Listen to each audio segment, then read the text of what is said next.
Come in. Hey. Hey, how are you? Oh, not bad. It's kind of crazy out there today. Cold? Yeah. Yeah. Well, I mean, it's not too bad, but kind of over winter. Hi, baby girl. Okay. I was doing some research for my next speech, and I actually learned some cool and interesting facts. You want to know? Sure. Just give me a sec. Can I get a coffee on or anything? Yeah, I have coffee. It's over there in the pot. Freshly made this morning, with love. Alright, thanks. Hi. No problem.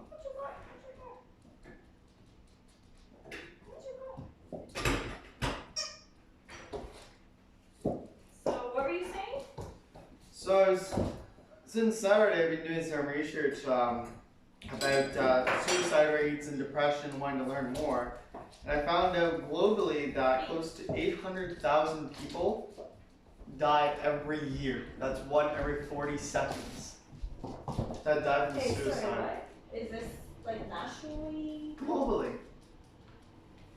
Okay. And how many? What's the number? 800,000. Oh my gosh. Okay, hi. Oh, And 4,157 is in Canada. Sorry, what's that number? 4,157. And the highest is in females. Oh, okay. So the stuff you're gonna use for your speech? Yeah. So I was writing some things down. I was listening to a lecture last night on why you should fear death by suicide. And the effects it can have on the people around you, your families, your friends. And the other thing he was talking about, the guy was talking about, was how many people actually die from suicide that have ADD, ADHD, and all those things. And it's actually really high in males because their brain has a different type of learning that the world isn't really used to. They're really high intellect, like the brains want to be running around. Because it's like they have so many thing to thing to thing to thing, and they can't focus necessarily on one or two things. It's like multiple things going on. Yeah, and then when it gets so overwhelming for them and they run out of supports and they don't have anything, that's what leads to like depression, anxiety, and suicide. And another thing he was talking about what types of help there are out there. And there's actually a lot, but a lot of them are hidden. And not so what do you mean hidden? Like they don't get talked about, like especially in universities and stuff. You know, when someone has died from suicide, that's when they really talk about them more. But you don't really hear about them any other time except for when someone's committed suicide. So it's so kind they of like talk more about it after the fact, yeah, not necessarily before, preventative. Yeah, and that kind of led to the idea of what types of university groups could someone create to help students that are going through struggles, that feel like they're lost. Why university? Like, why would you focus on? You know, because it starts at a young age, right? It does. I mean, university is absolutely an aspect. It doesn't. It's one aspect. I do want to get groups out there, like in universities, public schools, you know, for younger generations. But I also want to see how many students actually come out, especially when it's opened up.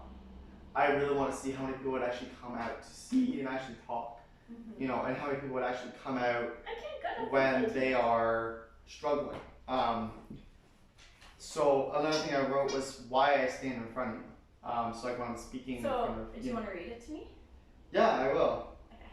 So I got a couple more bulletins down here. So why I stand in front of you today. I'm also going to talk about the signs of depression or anxiety, what to do if you feel this way, and why you should stand up and stay with your friends if you need help or believe someone needs help. I have felt like I was alone. I was on a ledge with jagged edges, but tried to get help. Don't blow out your light. Give yourself one more try. If you hit rock bottom, call a helpline or a local emergency.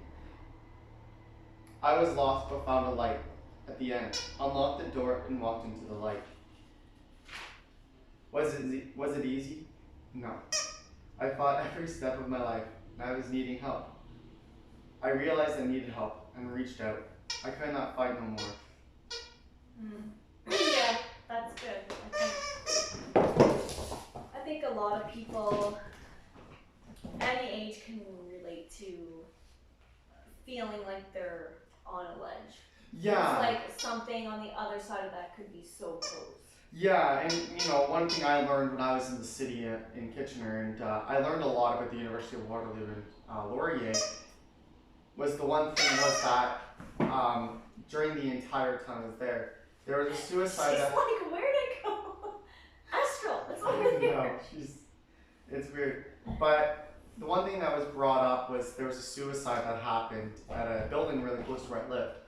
And they were talking about he jumped off, it was a 15-story building, jumped off the roof, just gone. Gosh. First year student. Oh. So then I just dug in deeper and I started creating friends that were first year students in university. Because I wanted to see what their schedule was like. Way too much for them. Way too many so classes. It's like they are overworking those schedule. kids. Those kids are used to 4 classes a day in high school, not overly excessive, but some students are doing 6 or 7 classes a day. Yeah, that'd be stressful. So I'm like, what needs to be changed in that for those younger students? What can they use in the university, especially ones that are moving from home, right? First time being away from home, not sure what to expect, Well, those the have thing higher is too, rates. when you have so many people from out of town, different cities, countries even, coming in, like, I don't know, do they have anything in the packages that they give university and college students with, like, help?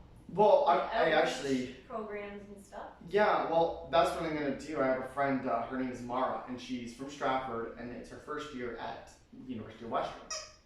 And I'm going to message her and be like, hey, I have a question for you about the packages you receive when you start at universities. Do you get any pamphlets about mental health? Yeah, like And- outreach. Yeah, and then see if she says, no, we never saw that. I'm going to ask her, like, in your dorm, do you see anything about mental health? Kind of start doing like that and seeing what she says about it, and then go from there, because I really want to know. Yeah, I think that'd be good for different levels too, like even high school. Yeah. Because you gotta think about it, in high school, a lot of kids are starting to get more independent. And there's bullying too. But I mean, totally. But as far as them learning life skills, I feel like the mental health and wellness aspect of, integrating that into your adulthood, it's like we're not even really taught that. Like it's just starting to become a thing. And so if they can have that kind of thing even in high school starting out. Yeah, like that's one thing I would really enjoy, is to have a university or high school actually mandate classes that are about adulthood. Like actually I make think them more they do. But I mean, like they're in doing, some aspects. they mandate math, like some of those higher grades, but I mean like cooking, like making that a They do. mandatory. But even not mandatory. but it's not mandatory, but make that one mandatory. Well, I don't think you could make it mandatory. But see, I would highly recommend it because there's students that don't know how to cook, right? Yeah, like but go they to do that universities. they do that in other grades, lower grades, so people can get a feel for it. Mhm. And then if they want to do that in university or college, then they can do that. So I just pulled this up on. Ew, it's gross. Asshole. Oh, I don't want to touch it. Go. Ugh. No. I don't want it. I'm wondering if it's. It's gross. No, I'm not touching it. So I decided to pull up this. It's a key statistics about suicide in Canada, and it's an actual graph, and I have it here. Suicide is the second leading cause of death in Canada among youth and adults 15 to 34. That's interesting, but why? That's what I want to. That's a sad general reality. So Yeah. what are those bulletin, like, crazy called bulletin points? Yeah, and You know this what is called, the caption of this one is death and hospitalization. 1 in 3 What? Sorry? deaths and hospitalization Oh. from suicide. 1/3 of deaths by suicide are among people 45 to 59. Why? Again, remember that parish.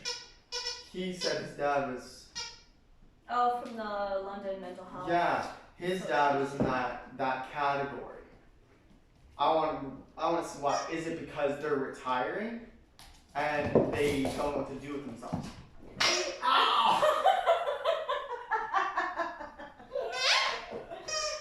Okay, but I think